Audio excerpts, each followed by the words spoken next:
السلام عليكم ورحمة الله وبركاته. بسم الله الرحمن الرحيم. الحمد لله رب العالمين، وأشهد أن لا إله إلا الله وحده لا شريك له، وأشهد أن نبينا محمدا عبده ورسوله، صلى الله عليه وعلى آله وأصحابه ومن تبعهم بإحسان إلى يوم الدين. Louange à Allah subhanahu wa ta'ala, paix et salut sur notre prophète Mohammed, sa famille et l'ensemble de ses compagnons. Je suis votre frère Mohammed Mustafa Fouta, le Camerounais, et celui avec qui vous allez étudier, Inch'Allah, le chapitre ou les chapitres sur le jeûne et la zakat ou le fitr, selon le madhab de l'imam Malik bin Anas al-Asbuhi, rahimahullah, et d'après le livre Risala al-Risala, plus connu sur le nom de Risalatu ibn Abi Zayd al-Qayrawani, rahimahullah ta'ala. Alors, pour commencer, il est important de mentionner que si vous voulez parler, si vous avez une question, il faut d'abord demander la permission. Alors, cela se fait en tapant sur votre nom, tapez sur participant, ensuite vous tapez sur votre nom et vous allez voir l'icône de la main, vous tapez dessus et je pourrai vous donner la permission, Inch'Allah. Ensuite, ce que nous allons apprendre comme élément pour ce premier cours, c'est cet ensemble de choses que je m'en vais citer tout de suite. Premièrement, le fiqh, ses définitions, puisque lorsqu'on parle de Ar-Risala, c'est un livre de fiqh. Et justement, nous nous proposons d'apprendre le fiqh du jeûne du mois de Ramadan, ainsi que le fiqh de la zakat al-fitr, qui est une forme de zakat qui est liée au jeûne du mois de Ramadan. Donc, qu'est-ce que le fiqh? Nous allons apprendre cela de façon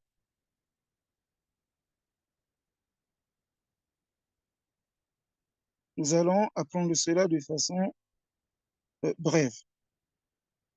On me fait savoir qu'il y a des sœurs qui assistent au cours, donc si elles ont des questions, elles peuvent écrire des messages. Il y a l'icône de message en dessous duquel il est écrit chat. Donc vous tapez dessus et vous écrivez un message. Vous avez la possibilité d'écrire le message en, en privé à l'enseignant, tout comme vous pouvez écrire le message de sorte que tout le monde puisse le lire. Pour le reste, les hommes, je vous donne la permission d'activer vos micros à tout le monde. Les hommes, vous pouvez donc activer vos micros si bien sûr il n'y a pas de bruit autour de vous. Et du coup, si vous avez une question, vous avez la permission de m'interrompre en levant la main, je vous donne la permission de parler et vous posez votre question. Donc, j'étais en train de dire que nous allons d'abord apprendre c'est quoi la définition du fiqh. Car pour apprendre une chose, il convient de savoir quelle en est la nature, tout premièrement, ce qui va nous permettre d'en cerner les éléments de façon claire et sans difficulté. Après la définition du fiqh, nous allons également nous pencher sur le mérite du fiqh. C'est quoi l'importance du fiqh? Qu'est-ce qu'on gagne en apprenant le fiqh en général? Et ensuite, pourquoi est-il important d'apprendre le fiqh concernant le jeûne du mois de Ramadan et précisément à ce moment où le jeûne du mois de Ramadan pointe à l'horizon? Puisse Allah subhanahu wa ta'ala nous accorder la faveur d'atteindre ce mois. Amin. Ensuite, nous allons répondre à la question pourquoi est-ce que il est important d'apprendre le fiqh selon une école. Je dis bien apprendre le fiqh selon une école, ce qu'on appelle madhab. Je ne dis pas suivre une école. Il y a une différence, nous allons le voir, entre apprendre le fiqh selon une école et suivre une école. Et ça, nous allons le voir de façon brève également. Nous allons ensuite parler brièvement du texte que nous nous sommes proposés d'étudier ensemble, à savoir Ar-Risala, et montrer pourquoi est-ce que justement le choix a été porté sur ce texte, parce que cela, en effet, ne s'est pas fait au hasard, et que le fait de mentionner cela sera également un élément de motivation pour l'apprentissage des masaïl, c'est-à-dire des sujets que contient ce livre. Une autre chose importante dont nous allons parler est la biographie de l'auteur, l'imam Ibn Abi Zayd, rahimahullah. Parce que l'importance, l'envergure d'un auteur révèle aussi l'envergure et l'importance de son livre. Et justement, l'imam Ibn Abi Zayd al-Qayrawani était la référence du fiqh selon la voie de l'imam Malik à son époque et, on peut le dire, la plaque tournante du fiqh selon l'imam Malik après lui, car il a résumé le fiqh de l'imam Malik et nous allons voir dans sa biographie que certains de ses livres sont en effet les références fondamentales de tous les savants de l'école malikite après lui. Et enfin, nous allons évoquer la façon dont nous allons étudier le livre pour que la méthode soit claire pour tout le monde et afin que ce que nous allons voir ici soit retenu de façon profonde et aisée, Inch'Allah. Donc, nous allons commencer. Qu'est-ce qu'on appelle le fiqh en islam? La matière ou le domaine d'étude qu'on appelle al-fiqh. C'est quoi? D'abord, al-fiqh en arabe signifie la compréhension. Fiqh, ça signifie compréhension. C'est dans ce sens qu'Allah subhanahu wa ta'ala dit, et le verbe dont est tiré ce substantif, ce mot, euh, ce nom, pardon, al-fiqh, c'est un nom qui est dérivé d'un verbe qui est faqiha yafqahu. Faqiha yafqahu. Faqiha, il a compris. Yafqahu, il comprend. Fiqhun ou fiqhan, compréhension. Donc, al-fiqhu, ça veut dire la compréhension. Et c'est dans ce sens qu'Allah subhanahu wa ta'ala dit dans surat An-Nisa, فَمَا لِهَؤُلَاءِ الْقَوْمِ لَا يَكَادُونَ يَفْقَهُونَ إِلَّا قَلِيلًا. C'est-à-dire, quand ces gens, qu'est-ce qu'ils ont ces gens à ne comprendre que très peu? يَفْقَهُونَ إِلَّا قَلِيلًا. Qu'est-ce qu'ils ont à ne comprendre que très peu? Donc, al-fiqh dans la langue arabe, ça signifie compréhension. Alors, al-fiqh en tant que matière, c'est la compréhension des lois d'Allah subhanahu wa ta'ala relatives aux choses pratiques, à l'aspect pratique de la religion de l'islam. Parce que la religion de l'islam, c'est une croyance et une pratique. Donc, al-fiqh, c'est la compréhension des lois d'Allah subhanahu wa ta'ala relatives à l'aspect pratique de l'islam.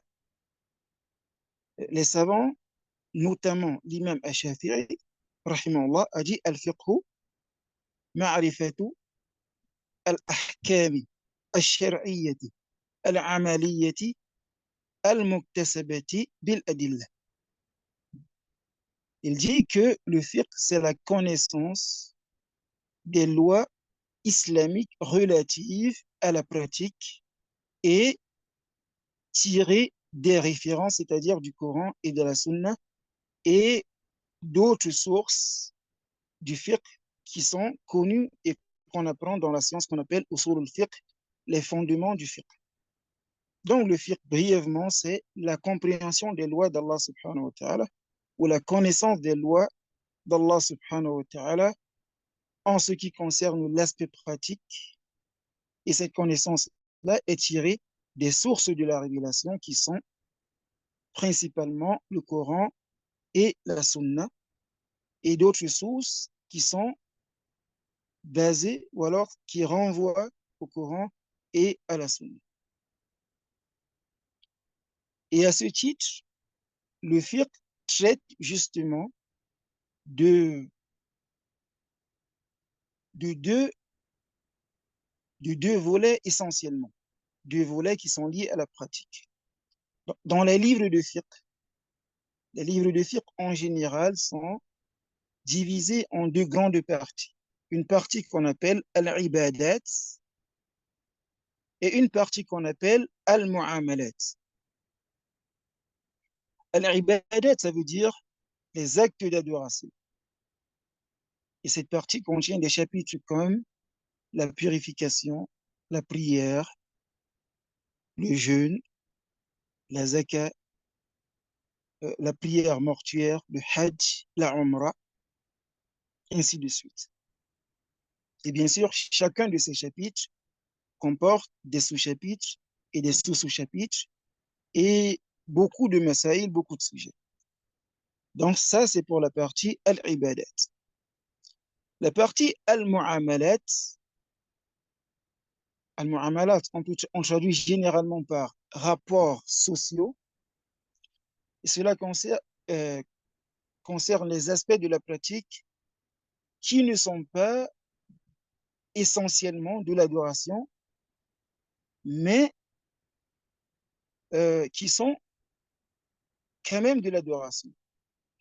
C'est-à-dire quoi? C'est-à-dire que le volet adoration dans la partie al-mu'amalat n'est pas aussi important que le volet adoration dans la partie al-ibadat.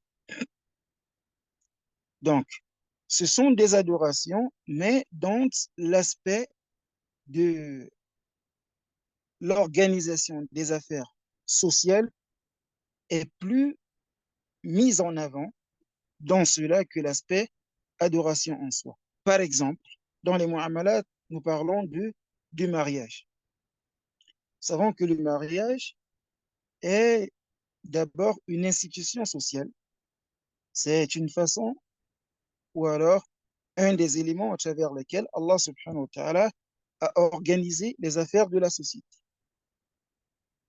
Donc cet aspect est plus saillant, est plus apparent dans le mariage que l'aspect adoration. Ça ne veut pas dire que quand on dit al-mu'amalat, ce n'est absolument pas une adoration. Non. Ce sont des rapports sociaux parce que l'aspect rapport social est plus visible en cela que l'aspect adoration, même si ce sont des adorations. Tout comme lorsqu'on parle de ibadat, ça ne veut pas dire que les ibadats ne contiennent pas, ne sont aucunement liés aux rapports sociaux. Non, les ibadats ont également des aspects sociaux bien connus. Par exemple, la zakat est classée parmi les ibadats. Cependant, nous savons que la zakat est une institution dont le but, en plus de l'adoration d'Allah subhanahu wa ta'ala avec son argent, dont le but est également de faciliter la vie, bi'iznillah, à ceux qui n'en ont pas assez pour avoir une vie aisée. Donc, dans la zakat, il y a également un aspect social, même si l'aspect adoration est plus mis en avant dans la zakat. Donc, c'est ça les deux aspects du fiqh, al-ibadat et al-mu'amalat. Donc, je disais que dans al-mu'amalat, nous avons des choses comme le mariage, nous avons le commerce, nous avons les échanges économiques en général, l'allocation, euh, l'administration des biens, le partage de l'héritage, nous avons le code juridique, le code, je veux dire, pénal en islam, aussi bien dans ce que l'aspect pénal peut avoir de, je veux dire, l'aspect juridique peut avoir de pénal ou de civil, ainsi de suite, ainsi de suite. C'est ça, al-mu'amalat. Donc, brièvement, voilà la définition du fiqh. Et les deux volets, les deux aspects du fiqh, les deux volets qui sont traités dans le fiqh.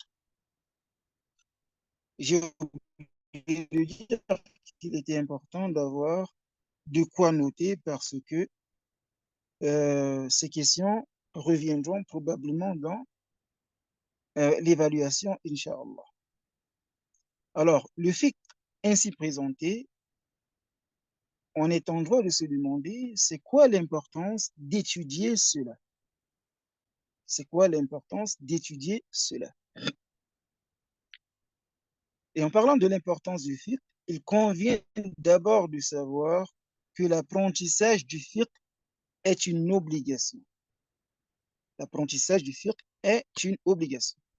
C'est à propos de cela qu'Allah subhanahu wa ta'ala dit وَمَا كَانَ الْمُؤْمِنُونَ لِيَنْفِرُوا كَافَّةً فَلَوْلَا نَفَرَ مِنْ كُلِّ فِرْقَةٍ مِنْهُمْ طَائِفَةٌ لِيَتَفَقَّهُوا فِي الدِّينِ وَلِيُنْذِرُوا قَوْمَهُمْ إِذَا رَجَعُوا إِلَيْهِمْ لَعَلَّهُمْ يَحْذَرُونَ. Allah subhanahu wa ta'ala dit il n'est pas obligatoire à l'ensemble des croyants de se déplacer, c'est-à-dire pour l'apprentissage de la religion. Cela n'est pas obligatoire à l'ensemble des croyants. Il dit ensuite pourquoi un groupe d'entre eux ne se déplacerait-il pas afin de s'instruire en matière de religion, yatafaqahu. Nous voyons qu'ici revient euh, le terme yatafaqah qui veut dire apprendre le fiqh. Bien sûr, yatafaqah ici c'est apprendre la religion dans un sens, dans un sens général et pas seulement l'aspect pratique comme nous avons défini le fiqh. Alors Allah dit pourquoi est-ce que un nombre d'entre eux ne se déplacerait-il pas afin de s'instruire en matière de religion et ensuite mettre en garde leur peuple, c'est-à-dire après leur retour, afin que ceux-ci, c'est-à-dire leur peuple, soient sur leur garde. Nous voyons de ce verset, nous prenons de ce verset l'obligation qu'au moins une partie de la communauté s'instruise en matière de religion. Instruction dans laquelle il y a le fiqh. Donc, l'obligation qu'au moins une partie de la communauté apprenne le fiqh pour ensuite l'enseigner aux autres. Et de cela, nous prenons que l'apprentissage du fiqh est une obligation collective et individuelle. Collective dans un sens et individuelle dans un sens. Premièrement, individuelle dans la mesure où tout musulman est astreint à titre obligatoire d'apprendre les règles du fiqh qui sont relatives à ces actes d'adoration obligatoires. Par exemple, il est obligatoire à tout musulman d'apprendre les règles du fiqh relatives à quoi? Relatives à la prière. Parce que la prière est une obligation individuelle. Il est également obligatoire, dans le même sens, à tout musulman, à titre individuel, d'apprendre les règles relatives au jeûne. Et à celui qui est dans l'obligation de verser la zakat parce qu'en ayant, parce que en ayant les moyens, il lui est obligatoire d'apprendre les règles du fiqh relatives à la zakat. Et celui qui a les moyens d'accomplir le hajj ou la umrah, il lui est obligatoire d'apprendre les règles du fiqh, les lois d'Allah subhanahu wa ta'ala concernant l'accomplissement du pèlerinage ou de la umrah. C'est pour cela, et cela peut-être va vous étonner, du fait de la compréhension de ce fait, il est rapporté que l'imam Omar ibn al-Khattab, rahimahullah, le deuxième calife du prophète sallallahu alayhi wa sallam, pendant pendant son, son gouvernorat, pendant son califat, pendant qu'il était, durant la période où il a été le commandeur des croyants, le calife, c'est-à-dire le chef suprême, chef politique suprême des musulmans, il est rapporté qu'il se promenait dans les marchés et interrogeait les commerçants sur les lois d'Allah subhanahu wa ta'ala relatives au commerce. Et lorsqu'il tombait sur quelqu'un qui n'était pas renseigné, qui n'était pas instruit sur les règles de l'islam relatives au commerce, il lui interdisait de vendre dans les marchés des musulmans. Il lui disait, va apprendre le fiqh du commerce avant de venir vendre dans nos marchés. Pourquoi? Parce que pour celui qui s'adonne au commerce, il est obligatoire d'apprendre les règles du commerce avant de s'y adonner. Et nous allons voir plus en détail pourquoi. Donc, ceci c'était pour expliquer l'aspect obligation individuelle de l'apprentissage du fiqh.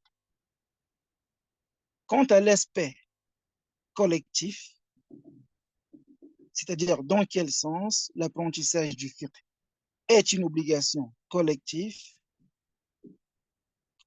c'est dans ce sens qu'il est obligatoire à une partie de la communauté d'apprendre toutes les règles du fiqh dans la mesure de la possibilité, dans la mesure de leur possibilité.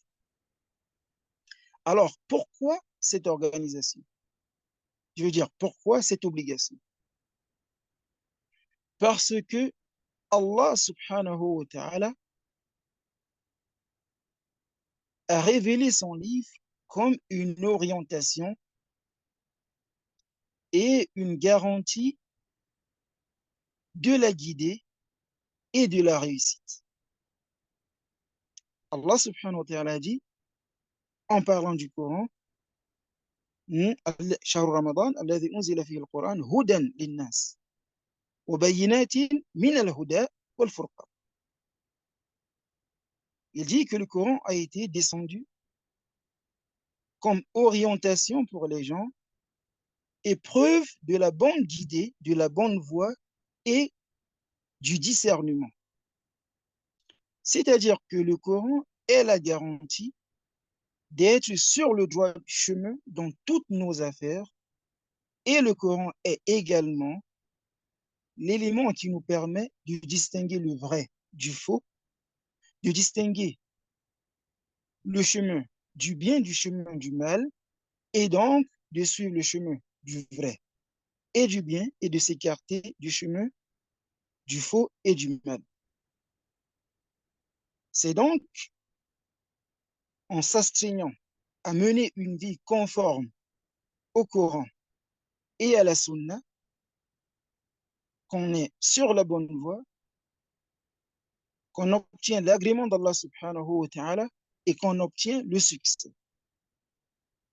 Donc, tout acte et avant cela, toute pensée, tout dire qui n'est pas en conformité avec les enseignements du Coran et de la Sunna est une garantie de la perdition, est une garantie qu'on ne va récolter que le mal, est une garantie du malheur. Et tout acte, toute pensée et tout dire qui est en conformité avec les enseignements du Coran et de la Sunna est une garantie de la clairvoyance, une marque de clairvoyance, une garantie de l'obtention de l'agrément d'Allah subhanahu wa ta'ala et une garantie que la finalité de nos actes, de nos dires, sera avantageuse pour nous.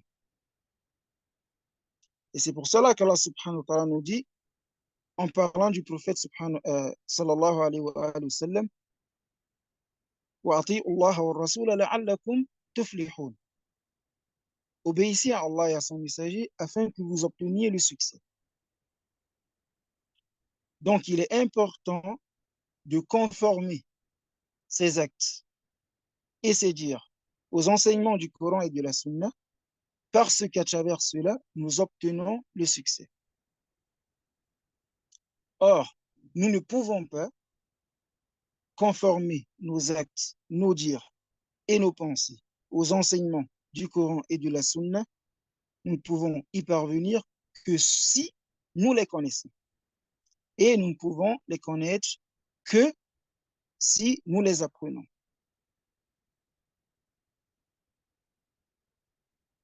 Et c'est pourquoi il n'est pas étonnant que le messager d'Allah sallallahu alayhi wa sallam fasse de l'apprentissage de la religion l'une des plus importantes voies qui mènent au paradis. Lorsqu'il nous dit dans un hadith authentique rapporté par l'imam Muslim, من سلك طريقا يلتمس فيه علما سهل الله له به طريقا إلى الجنة. Quiconque emprunte quelque voie que ce soit, par laquelle il recherche un savoir, quelque savoir que ce soit, bien entendu, il s'agit ici du savoir issu du Coran et de la Sunna, le prophète sallallahu alayhi wa sallam dit qu'Allah subhanahu wa ta'ala lui facilite à travers cela une voie vers le paradis. Pourquoi? Parce que l'apprentissage de la science va faire que nos actes soient en conformité avec ces actes-là qui sont des causes qui mènent au paradis, bi'idhnillah subhanahu wa ta'ala. Et ayant compris ceci, les salafs avaient fait de l'apprentissage de la religion l'avant-première de toutes leurs priorités. Au point que même dans les occupations les plus difficiles, ils trouvaient toujours un moyen de s'instruire en matière de religion. Aucune excuse, de leur point de vue, ne pouvait expliquer que l'on néglige l'apprentissage de sa religion. Un élément qui nous renseigne sur ceci est un hadith qui est rapporté par l'imam al-Bukhari, selon lequel l'imam Omar ibn al-Khattab, justement, radiyallahu anhu, il dit qu'il avait un voisin parmi les Ansar qui était cultivateur. Et lui, Omar, radiyallahu anhu, il était commerçant. Omar, radiyallahu anhu, dit que lui et son voisin s'étaient partagés des jours pour aller apprendre auprès du messager d'Allah sallallahu alayhi wa sallam. De sorte que, aujourd'hui, Omar, radiyallahu anhu, il allait vaquer à son commerce et son voisin, il laissait ses champs et allait s'asseoir auprès du messager d'Allah sallallahu alayhi wa sallam, s'instruire en matière de religion. Et lorsqu'Omar radiyallahu anhu revenait de son commerce, alors ce voisin-là lui disait ce que le messager d'Allah sallallahu alayhi wa sallam avait enseigné ce jour-là. Et le jour d'après, c'est Omar radiyallahu anhu qui laissait carrément son commerce et allait s'asseoir auprès du messager d'Allah sallallahu alayhi wa sallam.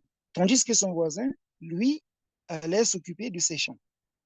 Et lorsqu'Omar radiyallahu anhu revenait des assises du prophète sallallahu alayhi wa sallam et que celui-là revenait de son champ, alors Omar radiyallahu anhu lui enseignait ce que le messager d'Allah sallallahu alayhi wa sallam avait enseigné pendant ce jour-là. Parce que, quoi que nous fassions, il n'y a que deux probabilités. Soit que cela est en conformité avec les enseignements d'Allah subhanahu wa ta'ala, alors c'est la garantie de la bénédiction dans cette affaire, du succès dans cette affaire, ici-bas et dans l'au-delà. La deuxième possibilité, c'est que cela soit inconforme aux injonctions d'Allah subhanahu wa ta'ala, alors c'est la garantie que nous n'aurons ni bénéfice, ni bénédiction, ni succès à travers cela.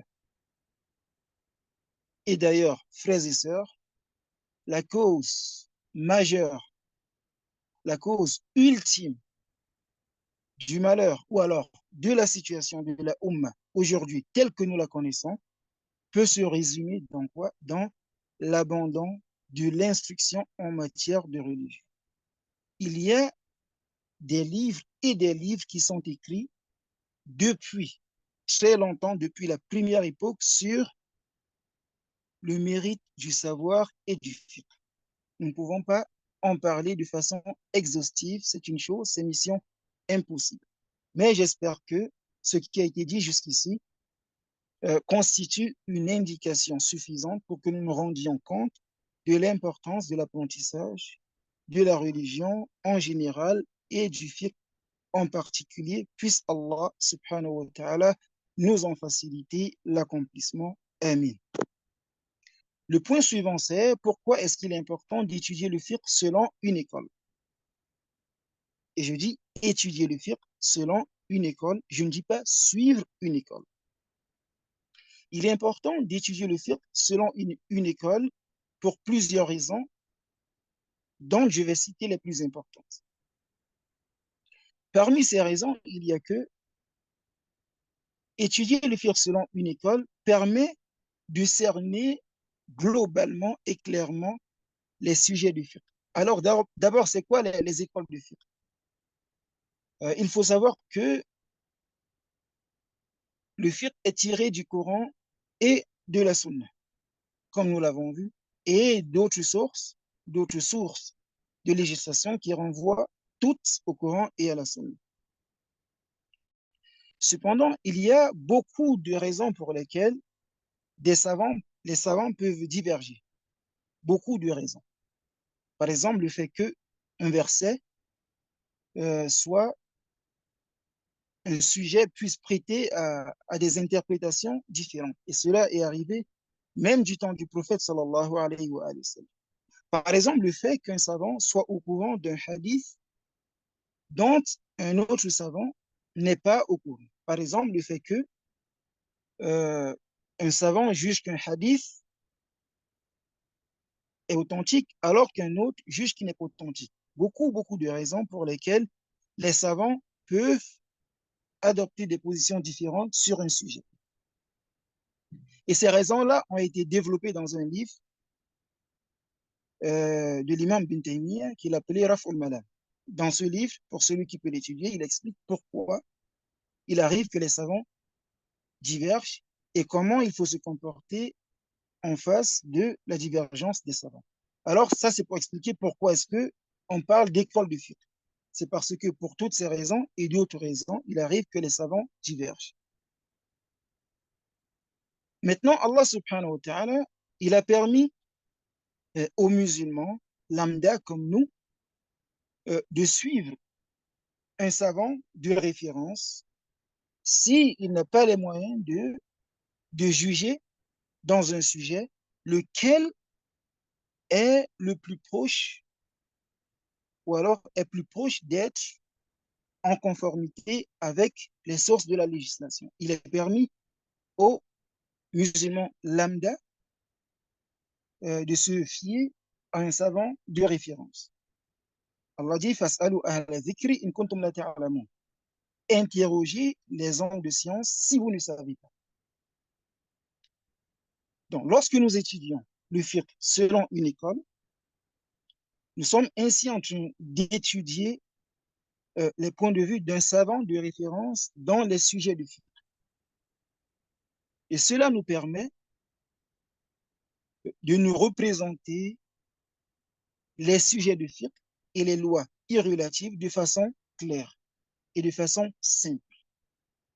Par contre, si nous étudions le fiqh selon 4, 2, 3, 4 ou 5 écoles, cela nous embrouille et nous ne parvenons pas à nous représenter les sujets de fiqh de façon claire et aisée. Voilà pourquoi il est important d'étudier le fiqh selon une école. Ensuite, pour l'étudiant euh, en matière islamique, pour l'étudiant en sciences islamiques, il sera édifié, il sera outillé sur la façon de comparer les points de vue, parce qu'ayant appris les sciences qui tournent autour du fiqh, pour choisir un point de vue qui peut lui sembler le plus proche des arguments. Il y a des sujets sur lesquels se représenter le point de vue le plus proche des arguments est plus ou moins évident. Il y a des sujets sur lesquels cela l'est beaucoup moins. La deuxième raison pour laquelle il est important d'étudier le fiqh selon une école, c'est que cela nous permet par la suite, lorsque nous voulons continuer à étudier le fiqh, cela nous permet au moins d'avoir une représentation globale de tous les sujets du fiqh et ensuite pouvoir établir une comparaison saine entre tel ou tel point de vue, parce qu'au moins nous savons déjà que dans le fiqh, on parle de tel, le point de vue de l'imam Malik est tel, et donc lorsque nous abordons le point de vue de l'imam Ahmed, par exemple, nous savons que au moins l'imam Malik, il a dit tel, il s'est basé sur tel, et donc nous avons déjà cette base, cette maîtrise qui nous permet de pouvoir comparer sainement. Mais en ce qui nous concerne, le plus important, en ce qui concerne cette question, c'est que au moins nous pouvons prendre des lois relatives au sujet du fiqh et notamment au jeûne du mois du Ramadan. Nous pouvons prendre des ahkam, c'est-à-dire des lois, des règles simples. Nous savons que selon l'imam Malik, pour tel sujet, il y a telle règle. Il nous est permis de d'observer dans notre jeûne du mois de Ramadan les points de vue de l'imam Malik. Cela sera plus simple pour nous, plutôt que pour chaque sujet de dire Malik a dit, Abu Hanifa a dit, Shafi'i a dit, Ahmed a dit, Soufiane a dit. Cela n'est pas très productif et au final, nous n'aurons rien appris du tout. Donc, voilà globalement pourquoi il est bon d'étudier le fiqh selon une école, entre autres raisons. Maintenant, pourquoi il est important d'étudier le fiqh du jeûne à l'approche du mois de Ramadan?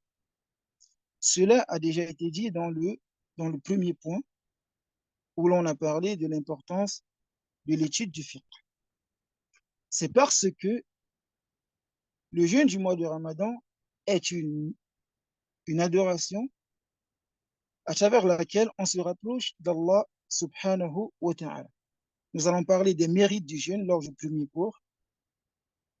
Et justement, ces mérites, pour pouvoir les gagner, il faut jeûner conformément aux injonctions d'Allah subhanahu wa ta'ala. Et cela n'est possible que si nous sommes au courant des règles relatives au jeûne du mois de Ramadan. Quiconque n'est pas renseigné sur les règles du jeûne du mois de Ramadan ne peut savoir, ne peut jeûner de la façon qui est voulue par Allah subhanahu wa ta'ala. Et donc, son jeûne sera problématique. Voilà pourquoi il est bon d'étudier le fiqh du jeûne du mois de Ramadan à l'approche du mois de Ramadan.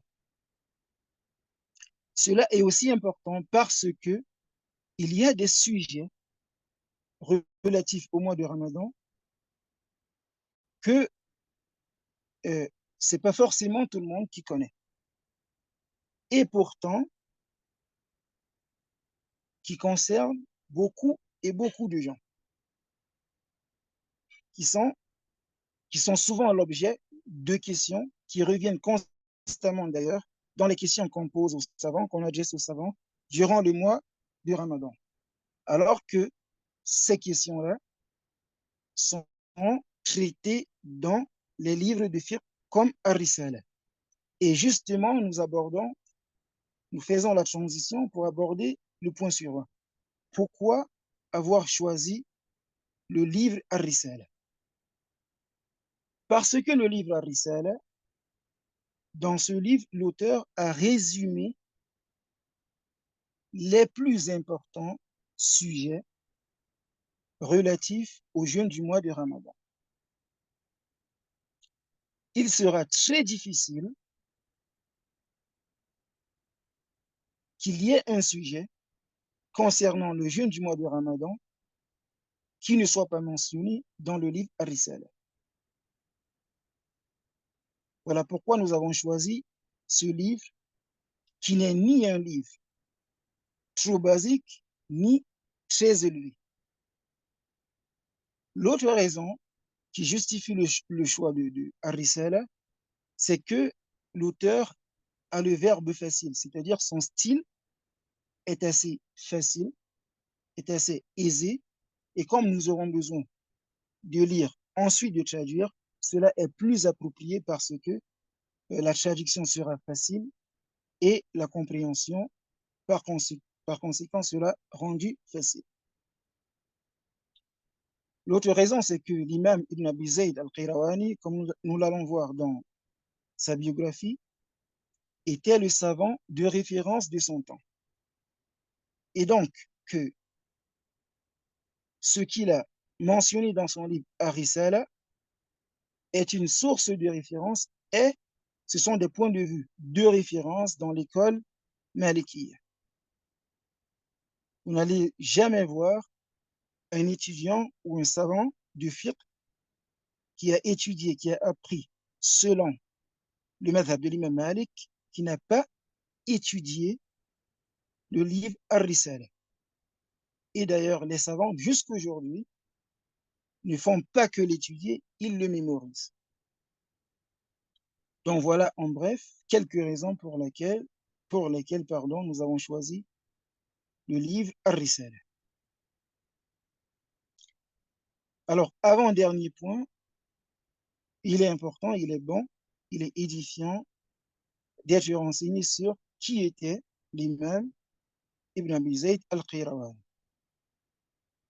Il s'appelle Abu Muhammad Abdullah Ibn Abi Zayd al-Qayrawani. Abu Muhammad Abdullah Ibn Abi Zayd al-Qayrawani.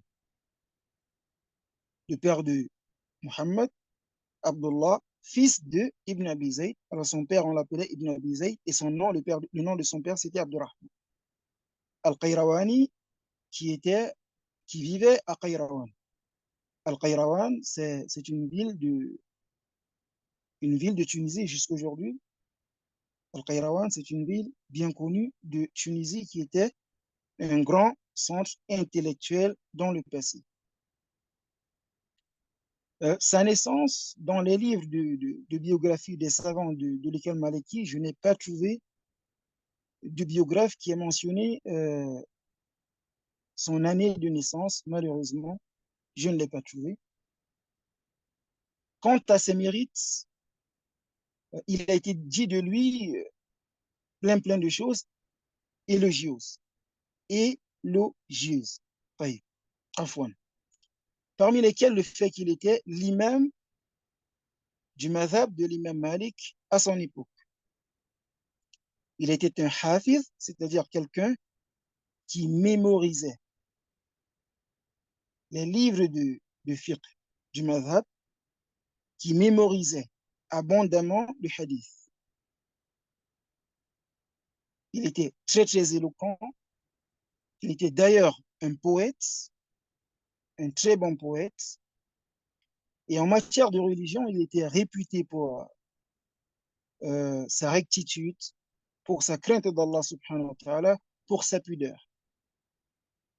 Nous savons que ceci est très important, c'est-à-dire la religiosité d'un savant, parce que la science, c'est une lumière qu'Allah subhanahu wa ta'ala met dans le cœur, comme cela a été dit par l'imam Malik, justement. Il dit que la science n'est pas l'abondance des connaissances, c'est une lumière qu'Allah subhanahu wa ta'ala met dans le cœur.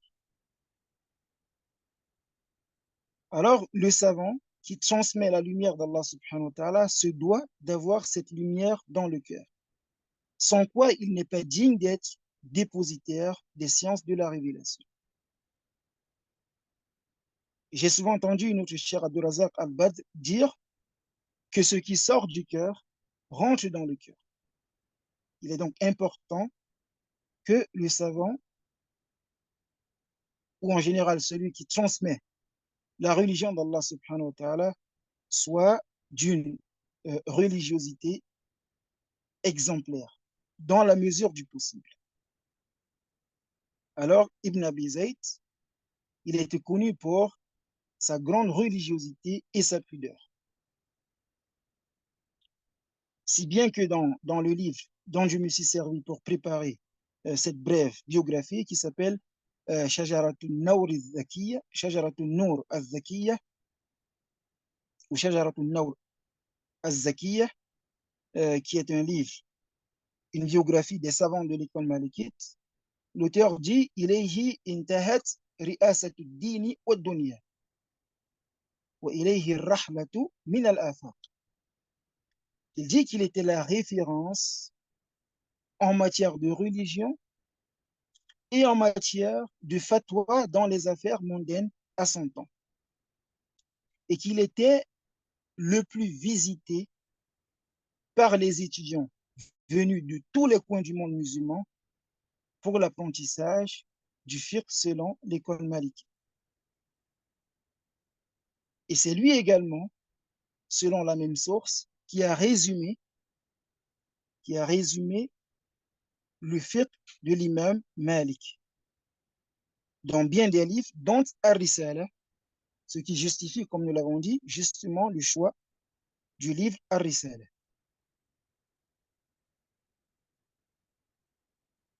Voici brièvement ce qu'on peut dire concernant le mérite de l'imam Ibn Abi Zayd al-Qayrawani. Ce mérite se révèle également à travers la connaissance de son aqidah, de la croyance de l'imam Ibn Abi Zayd al-Qayrawani. Ce savant-là était sur les pas de son imam, c'est-à-dire l'imam Malik, en matière de croyance. Il était en effet sur les pas des salafs, de nos pieux devanciers en matière d'aqid. En ce qui concerne le tawhid, l'adoration, le destin, bien des sujets tous les sujets de aqida, l'imam Ibn Abi Zayd al-Qayrawani était sur les pas des salafs. Et nous en citons pour preuve les éléments suivants. Premièrement, dans le livre Ar-Risala, l'auteur, rahimahullah, a commencé par citer un chapitre sur les sujets de Aqidah. Le premier chapitre de Ar-Risala, il a intitulé Babun ma ta'taqiduhu al-qulubu wa tantiqu bihi al-alsinatu min wajibi umuri diyanat. Du chapitre ce que doivent croire les cœurs et ce que doivent dire les langues comme, comme fondement obligatoire de la religion. Et dans ce chapitre, il a cité les éléments de croyance comme le tawhid, l'unicité d'Allah subhanahu wa ta'ala. Il a cité le qadar, le destin. Il a cité la compréhension des salafs en ce qui concerne les noms et les attributs d'Allah subhanahu wa ta'ala, en ce qui concerne l'attitude du musulman vis-à-vis du dirigeant, en ce qui concerne le djihad, en ce qui concerne la situation de ceux qui se sont rendus coupables de grands péchés parmi les musulmans, autant de sujets dans lesquels ceux qui ont fait scission avec la voie des salafs se sont rendus coupables de, de bid'a, d'innovation. Alors, ce premier chapitre de Ar-Risala, qu'on appelle globalement, qu'on appelle généralement Aqidat ibn Abi Zayd al-Qayrawani ou alors Muqaddimatu Risalat ibn Abi Zayd al-Qayrawani, ce premier chapitre est la preuve que l'imam ibn Abi Zayd al-Qayrawani avait adopté et assumé la croyance des salafs. Et ce livre a été commenté par bien des savants qui sont sur la voie des salafs, parmi les anciens et les contemporains, et parmi les contemporains, le chef Abdul Muhsin ibn Hamad al-Badr al-Abbad, hafidhahullah. Comme preuve également du fait qu'il était sur la voie des salafs, il y a certains de ses livres qui ne nous sont pas parvenus malheureusement, comme Kitab Raddi al-Qadariyya, les objections qu'il a adressées au Qadariyya, ceux qui se sont égarés en matière de croyance sur les questions du destin. Il y a le livre Kitab Usul al-Tawhid, les fondamentaux du Tawhid. Voilà quelques éléments qui prouvent que l'imam Ibn Abi Zayd al-Qayrawani était sur la voie des salafs en matière de croyance et qui justifie justement qu'on choisisse son livre et qui démontre l'importance et l'envergure de ce savant en matière de fiqh en particulier et de religion en général. L'imam Ibn Abi Zayd al-Qayrawani est l'auteur de bon nombre de livres. Dans le madhab, nous pouvons citer Ar-Risala, le livre que nous avons, qu'il a écrit à l'âge de 17 ans. Qu'il a écrit à l'âge de 17 ans. Voilà pourquoi on l'appelait Malik as-Saghir, le petit Malik. Le petit Malik. Il y a également le livre An-Nawadir wa Ziyadat, dans le fiqh malikite. Il y a Mukhtasar al-Mudawwana, et ces deux livres sont globalement les livres de référence des savants du madhab après lui. Il y a bien d'autres livres que nous n'avons pas forcément le temps de citer et qui n'est pas forcément nécessaire de citer. Nous allons clôturer enfin par, je veux dire la biographie de l'auteur, nous allons la clôturer par l'année de décès de l'auteur qui est bien connu, qui est l'année 386 de l'ère musulmane, c'est-à-dire l'année 996 de l'ère grégorienne, du calendrier grégorien. Rahimahullah ta'ala. C'est-à-dire que c'était un savant il fait partie des savants anciens de l'école malikite. Il est mort exactement 210 ans après l'imam Malik. Donc, il fait partie des premières générations de l'école malikite.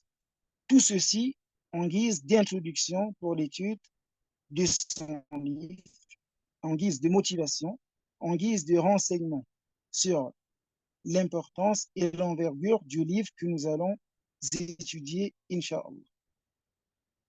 Et enfin, la méthode selon laquelle nous allons étudier le livre sera assez simple.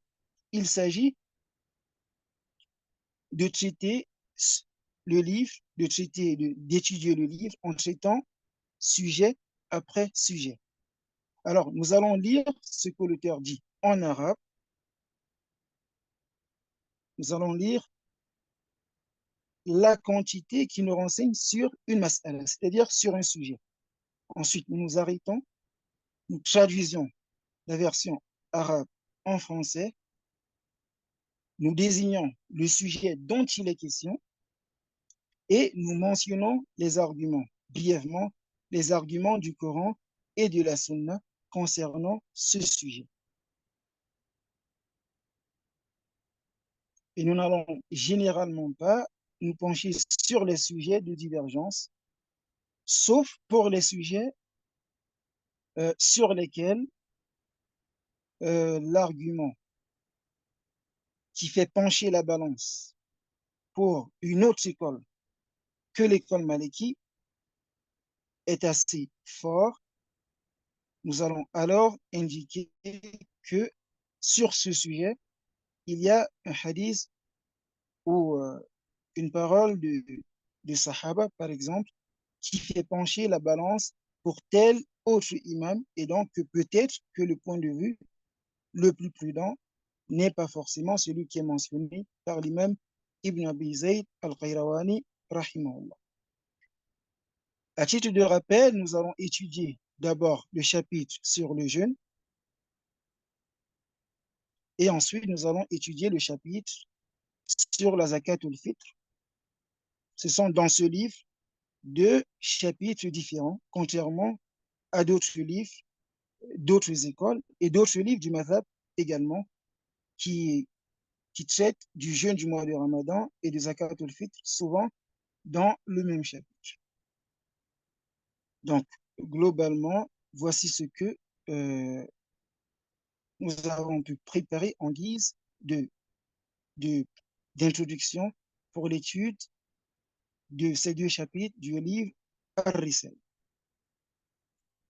Nous allons, s'il y en a, prendre quelques questions en quelques minutes, Inch'Allah.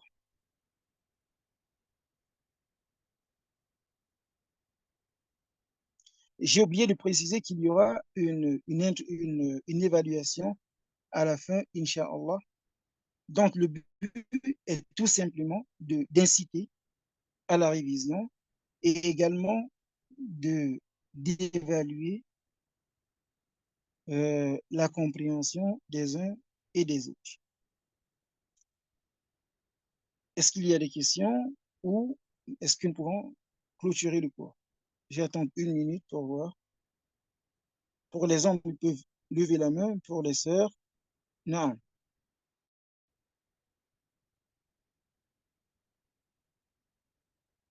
Il y a une question?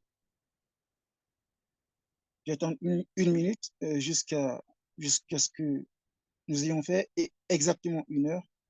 Et ensuite, nous allons nous dire à mardi, Inch'Allah.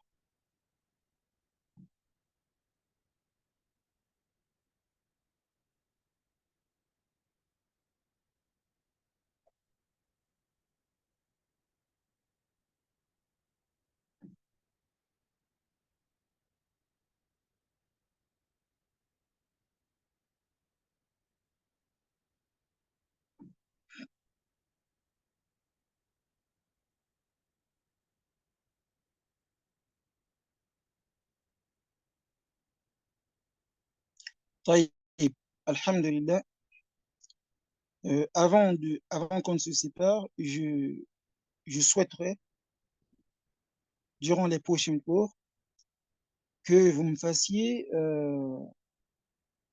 que vous me donniez vos impressions sur ce qui pourrait y avoir de négatif dans la façon de présenter le cours, ce que vous pensez être des éléments qui pourraient permettre d'améliorer le cours. Donc, pendant le cours, vous avez le droit, dans ce sens, d'écrire de courts messages que je ne vais absolument pas regarder, que je vais regarder après la fin du cours et qui me permettront d'améliorer éventuellement la façon de présenter le cours.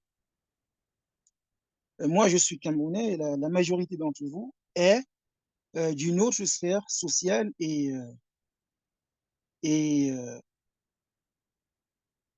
et d'une autre sphère géographique. Donc, la façon, nos influences culturelles ne sont pas forcément les mêmes. Peut-être que il y a des éléments de langage, des éléments pédagogiques qui sont plus appropriés à votre profil psychosocial et donc que vos remarques me seront forcément d'une très grande utilité. Alors, il y a quelqu'un qui demande, il y a Oumou Abdallah qui demande, j'ai dit que l'auteur est né ou décédé 70 ans après.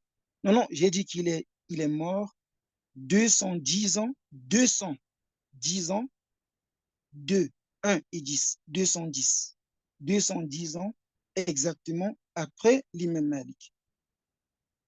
Il est mort à 70 ans, à 76 ans, j'ai oublié de le dire. Il est mort à 76 ans, en l'an 386 de l'ère musulmane. هذا والله أعلم وصلى الله على نبينا محمد وعلى آله وصحبه وسلم. والسلام عليكم ورحمة الله وبركاته.